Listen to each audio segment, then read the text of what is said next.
you hoop in one of these 5 pairs, you definitely know what you're doing because they don't get a lot of praise. And that's exactly why today we're going to talk about the top 5 most underrated basketball shoes. Welcome back to another video on my channel. If you're new, I'm Lucas. I'm a pro player reviewing basketball shoes, so make sure to subscribe if you don't want to miss any of my reviews. With that being said, let's get straight into it and start with the first pair on this list, which is one of my favorite basketball shoes and also, in my opinion, one of the most underrated shoes on the market. We have the Puma All Pro Nitro. This is the lime colorway. It's the first shoe from Puma on this list. A little spoiler. Why are they so good? In my opinion, they feel like a Kobe, but from Puma they come with one big downside, which is the outsole. If you get a solid rubber outsole, they pick up crazy amounts of dust, like really crazy amounts. That's why a lot of people dislike them. You can see here on my pair, the outsole really has a lot of dust stuck to it. And I even tried to clean it already because I like hooping them so much. So my recommendation is get a pair with a translucent outsole like this pair right here, which is the Dennis Schroeder PE, which I picked up in Berlin last week. Also got to meet Dennis Schroeder. Of course, he plays with this shoe and he said they feel like a Kobe shoe. He was with Nike for 7 years. He put them on and he said, damn, they feel really similar to Kobe's. Of course, it's not a one-to-one level, but with today's resale prices, not everyone can afford to buy Kobe's if you don't get lucky on a raffle, which, let's be honest, almost none of us do.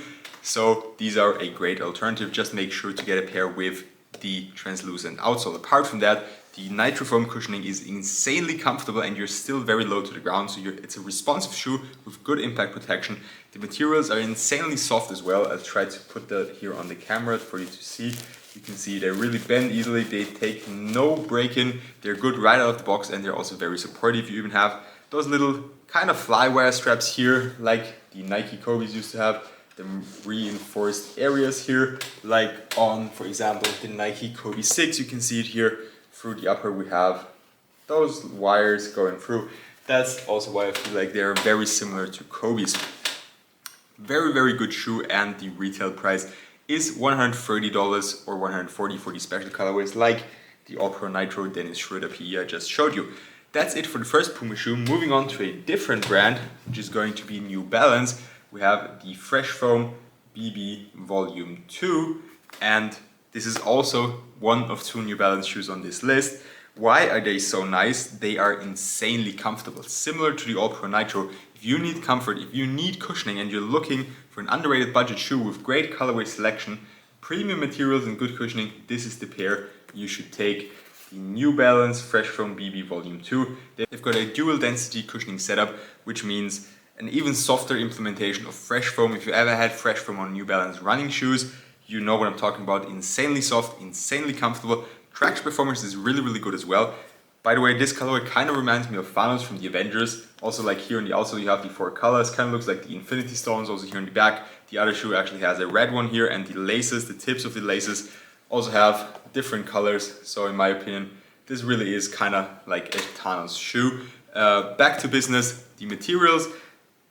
They look like leather or kind of suede. On the tech specs, it doesn't say anything about it. It says synthetic, so I believe they are synthetic, but they feel very premium, very comfortable as well. Almost no break-in as well, just like for the All Pro Nitro. A really top performing shoe, and I don't see a lot of reviewers talking about them, so I definitely wanted to give a shout out to them because I used them quite a bit for practices and also for weightlifting sessions this season. The support features are also there.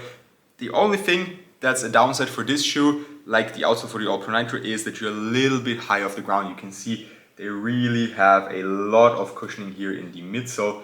Even here in the forefoot, you are high off the ground, so it can be a tiny little bit unstable at times, but it's not a big issue if you don't have ankle problems or anything like that. If you do, I would probably stay away from these and go for something like the All Pro Nitro that also has good impact protection while being lower to the ground. That's it for the Fresh Foam BB Volume 2. Moving on to the next pair on the list, the first pair from Anta. It's the Anta KT9. I know there's going to be a lot of jokes with Clay went 0 for 10, but his shoes are still awesome performers. They've been for a while, and big shout out to Anta for making these in a custom. For me, it's a custom they made. Size 14, they usually don't make that size. I'm really happy that I was able to try them out. I love the colorway as well. It's the Year of the Dragon colorway. Cool details here on the insole. In general, all around the shoe, I really like how Chinese brands, especially put a lot of effort into details and storytelling on their shoes. In my opinion, that makes them really, really special. And the shoe is a great performer. Traction performance is really, really nice. They have a good bite. They're not as durable as other Anta shoes would be for outdoors. Usually Chinese brands are also, or Asian brands are also really, really durable. These don't have the thickest grooves or the steepest grooves, so I'm not too sure if they hold up well outdoors, but they're still more durable than something like the LeBron 21 from Nike, for example, which we wear off insanely quickly. The cushioning setup is nice. It's not as comfortable as the other pairs I mentioned on this list. It's very low to the ground in the forefoot, with decent impact protection in my opinion in the heel.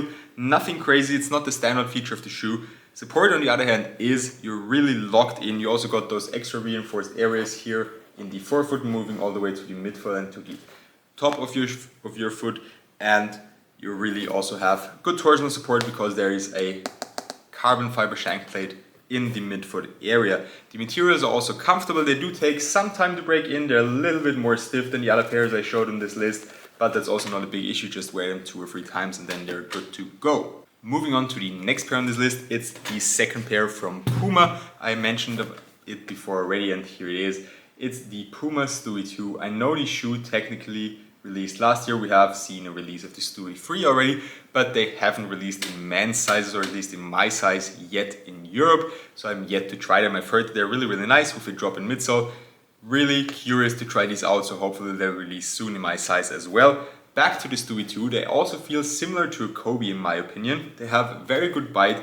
It's a little bit problematic on dusty courts. That's an issue with Puma shoes in general. Doesn't matter if it's translucent or solid rubber. On this pair it's a little bit tricky on dustier courts, but still a good performing traction setup. Just if it's very dirty, you won't have that insane bite that I'm talking about right now. The cushioning setup is also really, really comfortable. You can see also a very, very thick midsole, a lot of cushioning in there. Insanely comfortable and still low to the ground. It's very interesting how Puma manages to do that, having good impact protection while also being low to the ground, and an overall very comfy feeling. Seems to be something that is very difficult to do for other brands. The materials are also nice and soft, not as soft and comfortable as on the All Pro Nitro. You have some more plastic reinforcements and some fuse overlays here, but they're still very, very comfortable. You also have those reinforced lace cables that I talked about on the All Pro Nitro as well, which remind me, as I said, of the Kobe 5 and 6 in particular. And the support features of this shoe are also very, very good. You're locked in, you're going nowhere. You've got a heel counter and torsional support is also very good. You can see not a lot of flex, which I personally like a lot. Now moving on to the last shoe on this list already, we've got the New Balance Two-Way Volume 4, the second New Balance shoe on this list. I talked about it. New Balance and Puma make some really, really good basketball shoes and don't get a lot of love in the reviewing world. That's why they're on this list. The Two-Way Volume 4 is actually one of the most worn shoes in the NBA playoffs. At least they were up until the conference finals, because there were a lot of New Balance athletes still playing, especially on the Pacers, and they all used the Two-Way Volume 4. Very, very nice impact protection in the heel, good court feel in the forefoot, great traction performance, really, really nice. Also you have some solid and more than solid, I really, really love this colorway options. As I said, traction performance is really, really good. The support features are also there. They do flex a little bit more than I like, but it's nothing where I feel unstable. And the materials are also a standout feature of this shoe. They are really, really comfortable, very soft. You can see they move easily. You don't really need to break them in, and they just feel amazing on foot. They're a little bit narrow. The Two-Way Volume 3 was extremely wide, which was nice for my wide feet. These are a bit more snug, especially in the midfoot area, which is where my feet are wide. So if you have wide feet, maybe go for something like the Stewie 2 or the All Pro Nitro. Even the Fresh Foams are nice for wide feet. These are a tad bit more narrow, so if you have narrow feet, I can recommend these or the Anta KT9. Overall, these are a really, really solid hoop shoe and I can highly recommend them, and they don't get a lot of praise in the reviewing world. That's why I want to include them. Some honorable mentions.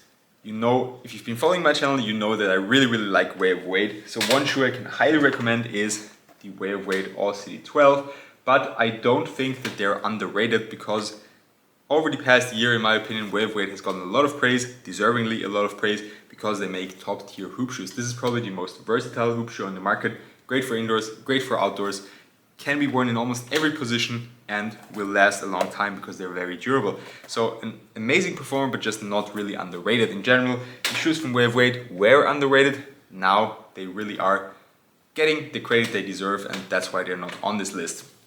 Some other shoes that I like are the Anta KT9s, but I also feel like they get a lot of praise just because they're Kyrie Irving's shoe, but they're actually also really good performers, so Anta did a good job there on Kyrie's first signature shoe. With that being said, that's all I have for you today. Make sure to subscribe to my channel, leave a like, and comment your thoughts on the most underrated shoes. Did I miss any shoes? Should I make another video, a part 2 video? Just let me know down below, and see you next time for more performance reviews.